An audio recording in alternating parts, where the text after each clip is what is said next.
Welcome to the Success School podcast. I am very excited to welcome my wife and business partner, Steph, to the show. Welcome, Steph. I am so excited to be here, and also just thank you for letting me tag on to your already highly successful podcast. I feel very honored that I get to cut in on your success here. You are very welcome. We've been thinking and talking about having a joint podcast for probably a year or so now, and we've actually bitten the bullet and got it done because we feel like the quality of conversation that we're going to be able to bring to you is going to be amplified. It's not just 1 + 1 = 2, it's 1 + 1 = 100.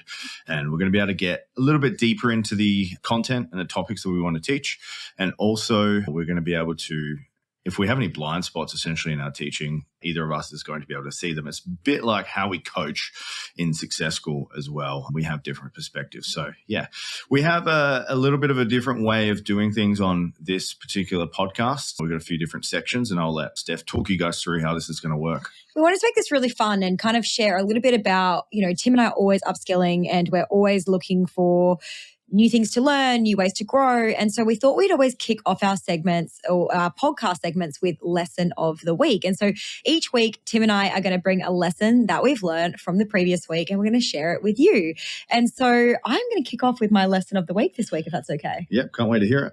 So you actually already know it because it occurred on a call with our mentor. And so we had a chat with one of our mentors this week and we were talking a little bit about emotional burnout and how that can kind of happen. And it's been a really interesting thing for me personally that I've been going through the last couple of months because I have always been an overworker. I've always been someone who has thrown myself really deeply into work. And we've set this incredible business up now, which is exactly what we wanted to do, where we would have all of the time freedom to do whatever it was we wanted to do. And in having that time freedom, I found myself almost still worrying about my business, even though there's absolutely no reason to do so.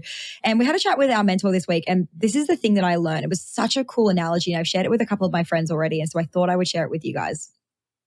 He said that the first few years, I've been in business for 5 years. He said in the first few years of business, it's kind of like going to Afghanistan. It's kind of like being in war.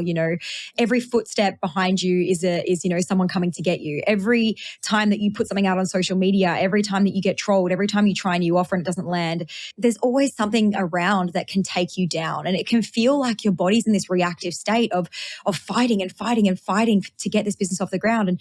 And every single thing coming at you could be an opportunity to destroy you. And he said, once you come home from Afghanistan, you still have that, PTSD. You still have that, oh my God, there's someone just around the corner trying to get me. You're always thinking like, oh my God, this is gonna get me. There's something out to get me. And so you're kind of still reacting in that way where you feel like anything could be life ending, even though there's actually no threats. And at this stage of business where we have recently, I would say in the last year or so got to, we don't have any of the threats that we once had. And yet my body and my mind have still been reacting as though we're in fight mode, we're in Afghanistan mode. And I thought it was a really cool analogy to describe that feeling. So if you feel like you're constantly in fight mode, you've got to really start assessing yourself. Like, is there actually any real threat here? Is there actually any real fear here?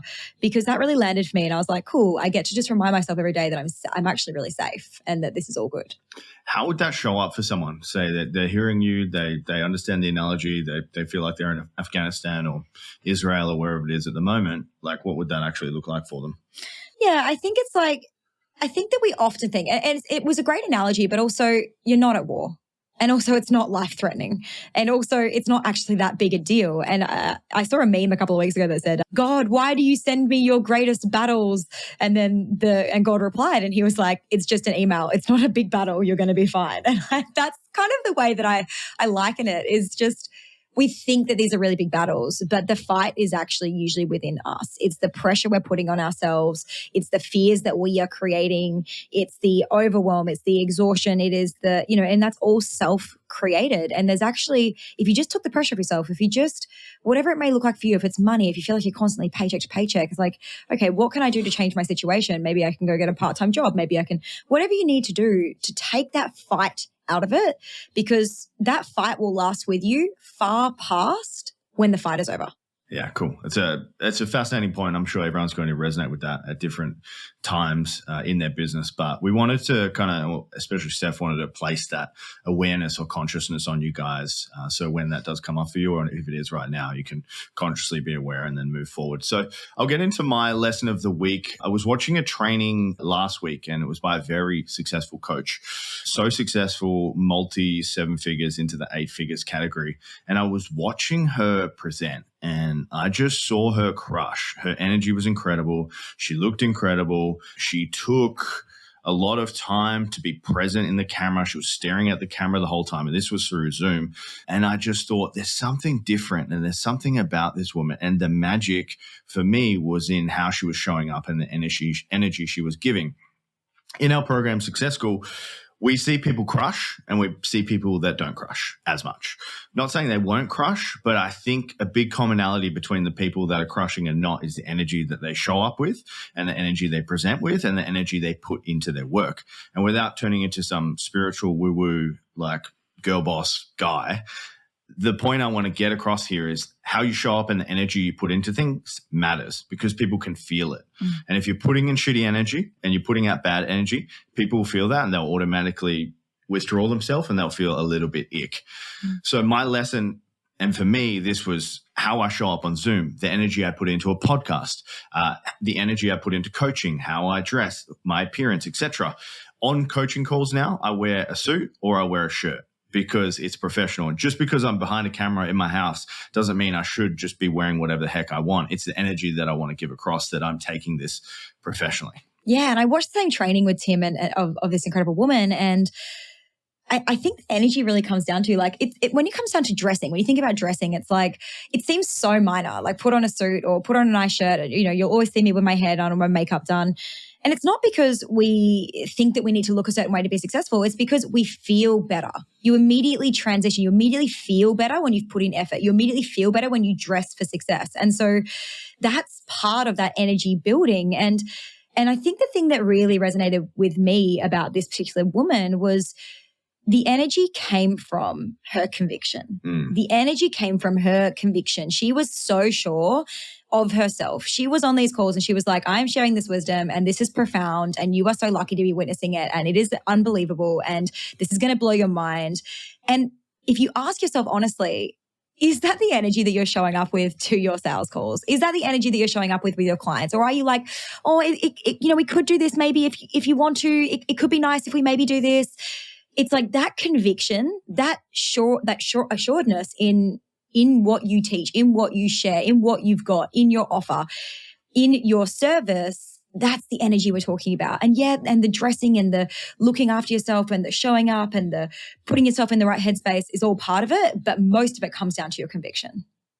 Yeah. So how we set this up, or specifically I set this up for my day and how I show up with good energy, I think it would be valuable for you guys to know. So Steph and I both get up at 4:30 in the morning and we go to the gym. And the reason we go to the gym is energy. So there's no secret to that. After we've had a great workout, a hard workout, the hardest part of the day is done. And then after that, we show up for Success School and we talk about it. We talk about what's coming up. We talk about the clients. We talk about how we can help them. We both go for a shower. We look good. We do our hair. Steph does her makeup. Maybe I use a little bit of makeup. I put on a shirt, and then, you know, sometimes we listen to motivational clips or something on YouTube just to get ourselves in the right mind frame to deliver for our clients every single time. And if you are one of our clients and then now you're wondering how they're actually doing it, this is how we're doing it. So we intentionally set our energy for the sessions ahead, and that has caused a huge explosion in our business. Absolutely. And yeah, I'd love that. And guys, just FYI, like we don't wake up in the morning at 4:30 like, wow, we can't wait to train today. I mean, maybe Tim does because he's, you know, a little bit different. I do. He's different to everybody else in the world. But, you know, I don't wake up in the morning like, oh my God, I can't wait to train today. But it's my non-negotiable for feeling great. And if for anybody out there, whether it's a hard, you know, gym workout or a nice walk in the mornings, like getting your body moving is so paramount. So we're going to dive in today and right now to our teaching point, our topic for this week. And not too different from what I was discussing and probably not too different from what we were talking about with Tim before. We're going to dive into something called analysis paralysis. You may or may not suffer with this, or you may not even know if you do, but this is something that we see, honestly, I would say 99% of business owners struggle with every single day. It's something that I have personally struggled with multiple times in my business career. Tim, I actually don't know, because you're probably the most efficient person I've ever met. Have you ever struggled with analysis paralysis?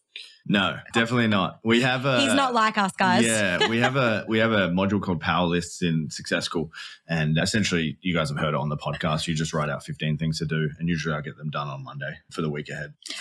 Some of you might be like Tim, where you just like love getting shit done and love ticking things off your to-do list. But there are a lot of people out there I know that are like me, and Tim has witnessed me in this. But additionally, we've witnessed a lot of our clients in this. And typically where we see analysis paralysis come up most is in the startup phase of business, for sure. When you're first getting started, there's so much to do and you're wearing all the hats. But then also once you're scaling, and if your business has scaled really quickly and very fast, you can again get stuck in this analysis paralysis cycle. So what is it, and why do people get stuck in analysis paralysis? Yeah, so to dive into what analysis paralysis is, it's really on the top level, it's like feeling like you have too much to do. Feeling like, oh my God, I have too much to do, or I don't know what I should be doing, or this feeling of overwhelm, right? Which Tim hates the word overwhelm. Yeah, it sucks. And it's a really overused phrase, but I'm using it because I want you to understand if that's a word that you're currently using in your world right now, okay? And analysis paralysis plays out by stopping us from being able to take enough action or do the action that we need to take to be able to get a result. But what this thing of like, I have too much to do, or I have too much on my plate, or I don't know where to start, what it really is usually 90% of the time it's fear.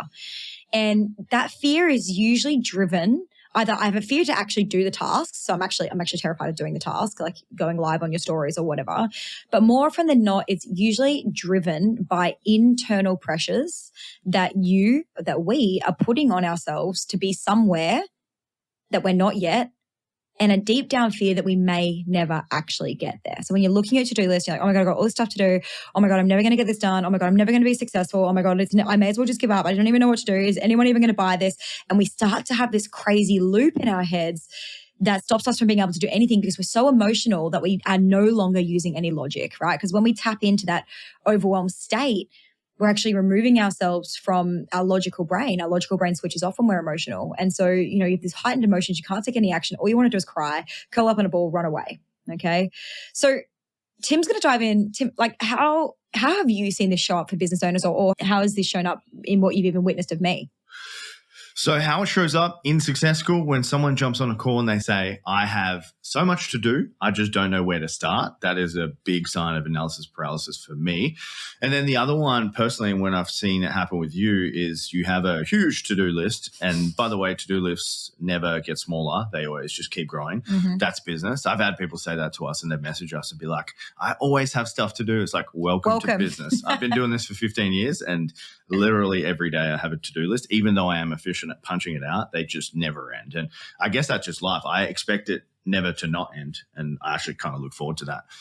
I feel like for the way that I see it play out for Success School clients is like knowing that you need to do things, but you can't seem to get anything meaningful done. It's like, you know that what you need to do is really simple and you just can't seem to take any action. And it's that almost, and that's how you know it's the fear-based, because it's like you have the skills, you have the ability, you are smart, you are professional, you know what you're doing. And especially like in Success School, like the strategies we teach are so simple. Like they're really easy to execute. And so if you find yourself not being able to execute, that's when you kind of know that you might be in a fear-based mentality, or I'm never going to be able to succeed at this, or, I don't really know what I'm supposed to be doing mentality. So, Steph, with everything in mind that we've just been discussing on the podcast so far in regard to analysis paralysis, what would that lead to for an entrepreneur or small business owner? Yeah. So the way that I'll talk about myself personally, like the way that what it's led to for me multiple times has been burnout. And it's a really interesting thing because it's not like the interesting thing about analysis paralysis is like you're usually not doing a lot of work because you're actually not taking any action, hence why it's called analysis paralysis. So it's like, I've got all these things to do, don't know what to do. So you sit there for like an hour or 2 hours, 3 hours trying to figure out what you should do. You just do some emails, you do some social media posting because that's the easy stuff that you know how to do.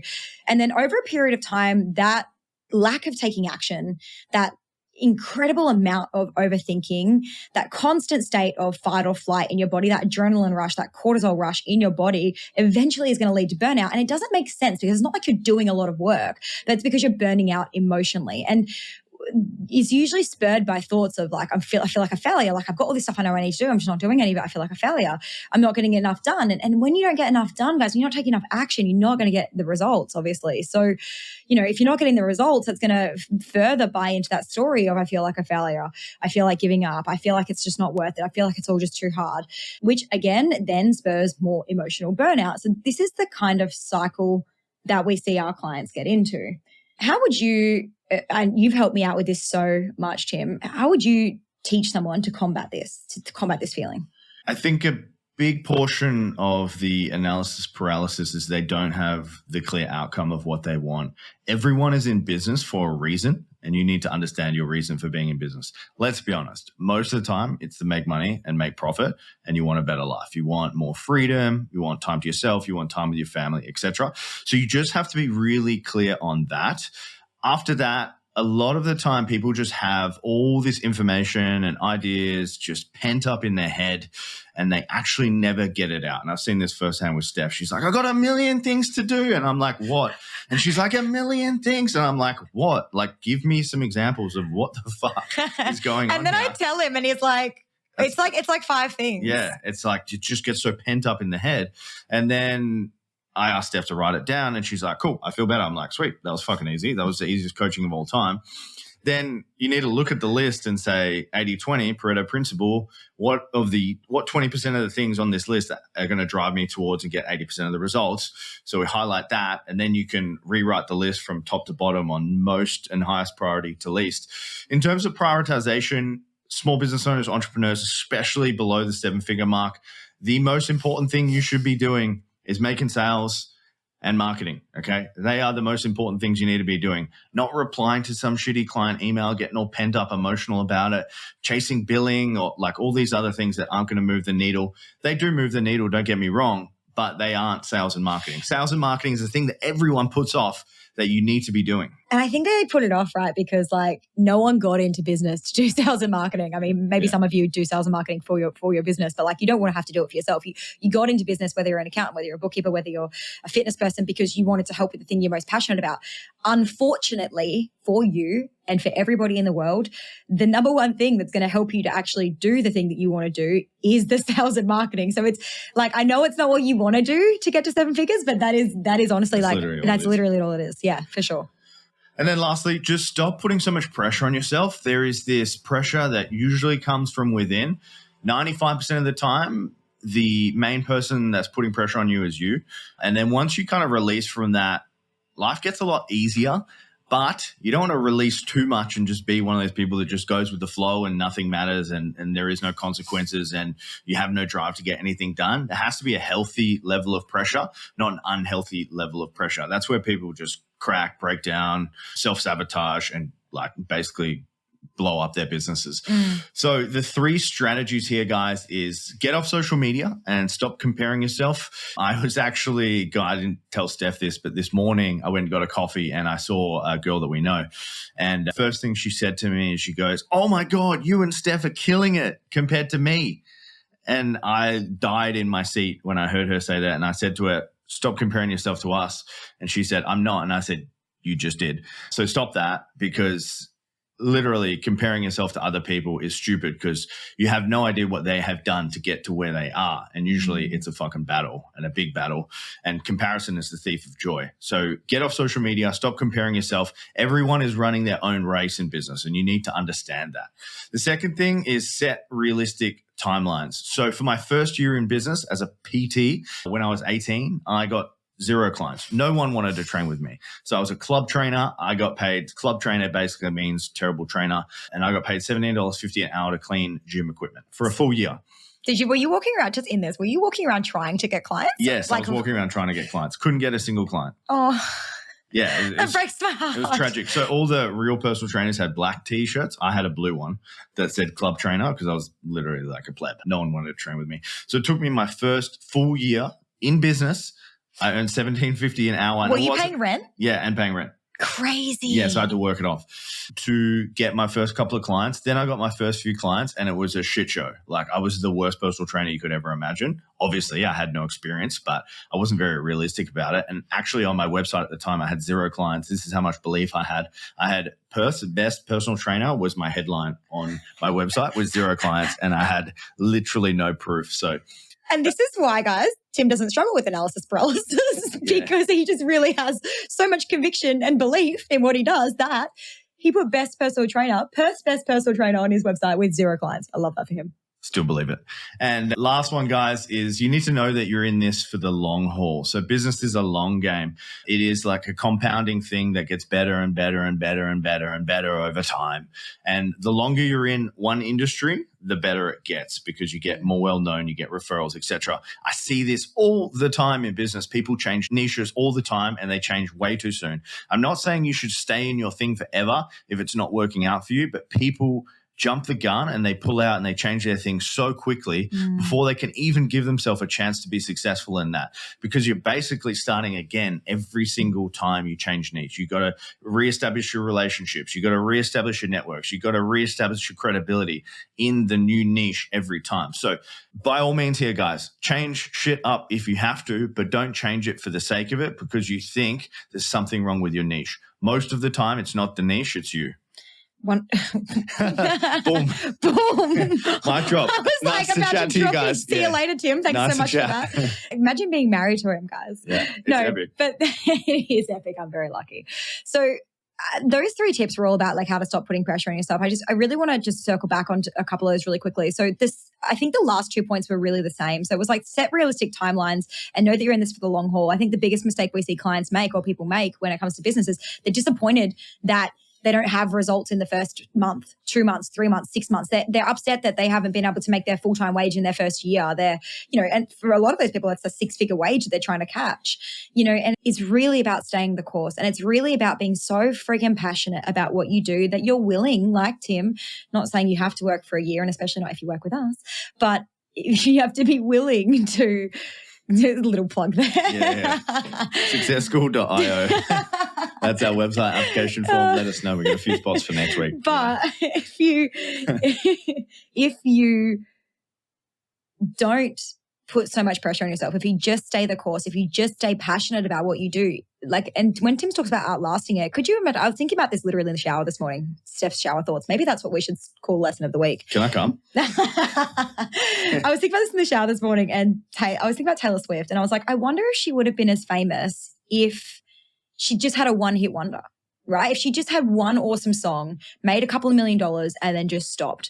The reason that Taylor Swift is so phenomenally famous and is able to get the kinds of sellout concerts, sellout results, sellout movie cinemas to go watch her sing a concert, which is wild, is because she stayed the course. That woman has been in the game for longer than most stay. Most people don't keep showing up. They don't keep putting in the effort. They don't believe that they have more hits in them. They don't believe they can get better and better every single year. And so she becomes the queen. And same with Beyonce. They just stay the course. They keep showing up. In Tim's industry as a gym owner, it happens really regularly where gyms close because it's like, honestly, the fitness industry is I saw one yesterday, like literally for sale. Yeah, they close all the time or they sell because it's really hard. And the reason that Tim's business is so successful is because he's just 10 years shown up, and he just stays the course. And so all you have to do, guys, is just find the thing you're passionate about, be passionate about it, set realistic results, stop putting so much friggin' pressure on yourself from looking at other people on social media, and just focus on getting 1% better every day because that is 365% better in a year. And just to wrap that up, guys, before we get into our listener questions, quitters never win and winners never quit.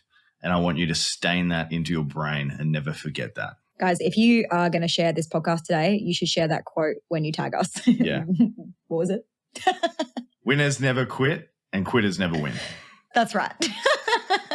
Yeah. Quote stuff. So we're going to dive into some listener questions. We actually put this out on Tim's socials and we got so many responses, guys. So thank you so much for this. We're going to dive into 3 listener questions today and then we will keep asking. And if you want your listener question answered, please just send us to us in a DM and we will put question posts up on our stories so that you can ask questions. But Tim, do you want to dive in and ask the first question? Yes. So we have from Louise M, and I'm going to read these out exactly how they were sent in to us. They're very easy and straightforward to understand. But Steph, if you could tell yourself anything in your first year of business, what would it be? Oh, this is so tough. It's not like we haven't had time to prepare to answer these or anything. Just freezing on the spot. I think for me, it would just be for me, honestly, this podcast episode has just been me in a nutshell in my entire business experience. So I would just say stop putting so much pressure on yourself. It is so hard. Actually, I'm going to change it. Make profit. That is the thing that I would say, because when I first started a business, I was not making profit. And probably like most of you listening, I was like, oh, it's okay if I don't get paid for a little while, or, you're charging the money, but then all that's going out when you look at, your bank account at the end of the month. And so making profit was something that I didn't almost feel worthy of at the beginning, because I didn't really know what I was doing. And I was just so shocked that people were paying me. And I remember sitting down with Tim probably in the first 6 months of my business, and he made me do a little calculator that I still use to this day, and that I could share with you guys to this day if you want a copy of it. Just send us a DM. But it's a little pricing calculator that we used to run the events that I was running at the time. And I was so stoked the first time that I made $300 profit. I was actually so excited. I was still working my day job and I was like, oh my God, if I just do enough of these workshops at $300 profit, I can quit my job. And so for me, it would be just make profit from the beginning. Profit, you guys, all in, all out is not going to help you survive. You cannot replace your day job. You cannot replace your income. You will never get out of that scarcity mindset until you actually have money building up in your account. Mine would be nail one marketing method first before you try to do everything. So every business that we've ever worked with, something works differently for each of the businesses in terms of marketing. So if someone's out there telling you Instagram is it for you and your business, they're probably full of shit, because for every single business, there is a different marketing strategy that works.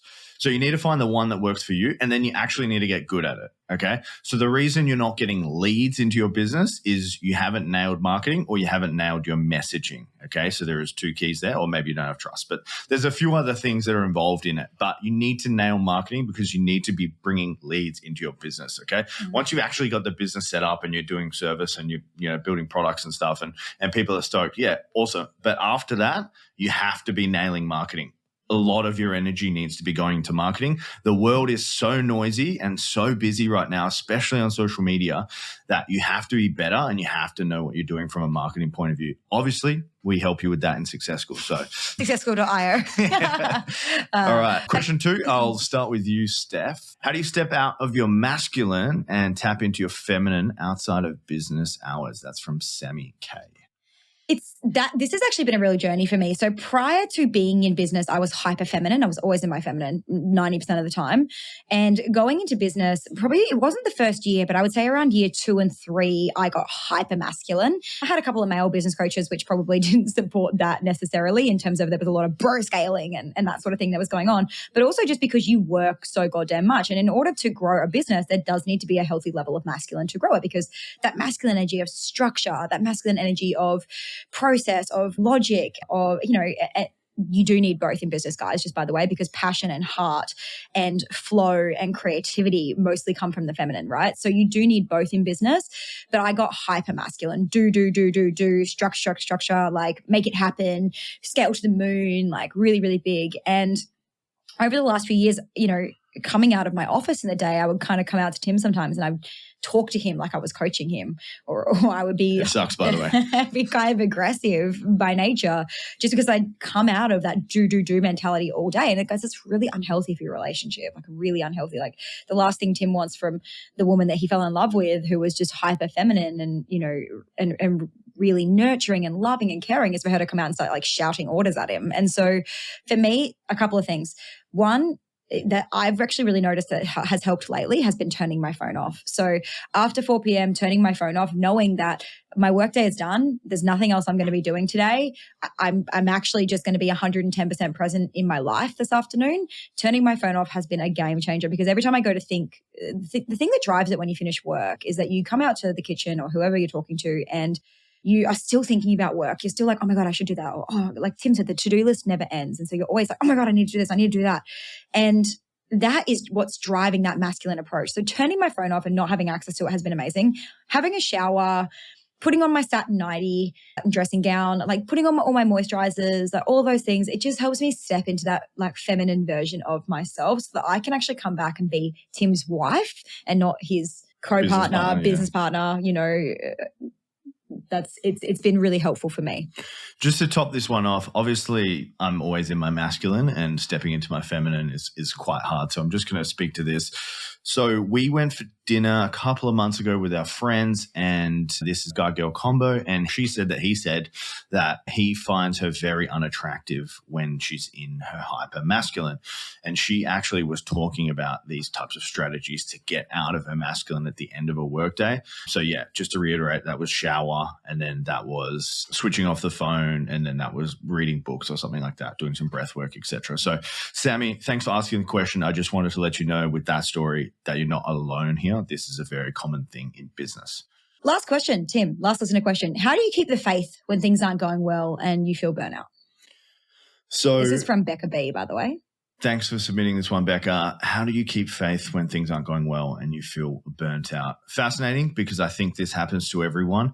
My answer to this is a lot of the times we anchor our success or how we're doing right now on our best ever. Okay. So hypothetically, let's say for me, my best ever month in the gym was 96K. I talked about it on a podcast. Every time I don't hit 96K, I feel like shit. I feel like a failure. I feel like I'm not good enough. I feel like things aren't going well. It's because I'm anchoring my personal success on my best ever month. Okay. When that's not realistic. Business isn't like a linear pattern up from there. It's not like 98K next month, 100K the month after, and up and up and up. It's always up and down and up and down. And the quote here, or the thing I like to talk about, is the polarity of the universe. So every good day is a bad day. Every bad day is a good day. If you're having a string of bad days, good days are coming. That's just how things work out. It's like the sun and the moon and night and day. Everything is in polar opposites in the universe. What is bad will be good at some point. Over to you, Steph. What are your answers on that? Yeah, I think you actually taught me that. And it's so nice to know that when I'm in my darkest days that, and like we still have, guys, like, this doesn't stop, right? These things that, I mean, like it does get easier, to be fair, but bad stuff still happens, right? For me personally, how I keep the faith when things aren't going well is knowing that it's not always supposed to be going well, and giving myself the grace and really hyper focusing on what I can do to fix it. So what's not going well? What's led me here? What do I need to do to change it? They're the 3 questions that I ask myself to make sure that I don't burn out, and that I keep moving forward. Like, it's not just about, oh, things aren't going well, and then we tend to spiral, like it's getting worse and worse and worse. It's like getting back in the head frame of what's not working and what can I change and what can I do about it today? Guys, that wraps up our entire new podcast. I'm so honored to be on this podcast with you today. Just a really quick one. We are announcing an insane new offer next week. It is going to be dropping live. We will be talking about it on the podcast. You will see it on our social media. But this will be for you if you know that you're great at what you do, but you just can't seem to find the words to actually show and tell your audience how friggin' good you are. And because of that, you're posting, but you're just not getting the sales you need. Or even worse, you're sending out your pricing and you're getting ghosted. So all will be revealed next week. But if that sounds like you are going to love this. And lastly, guys, don't forget to subscribe to the new duo, Steph and Tim, on the Success School podcast. I think we have to change the name from with Tim to with Tim and Steph. And share this with someone that could find this valuable. Around 60% of podcast growth is through word of mouth, so we would appreciate that. And lastly, guys, leave a rating. Nothing less than a 5-star review will be accepted. So thank you so much, guys. We'll see you next week.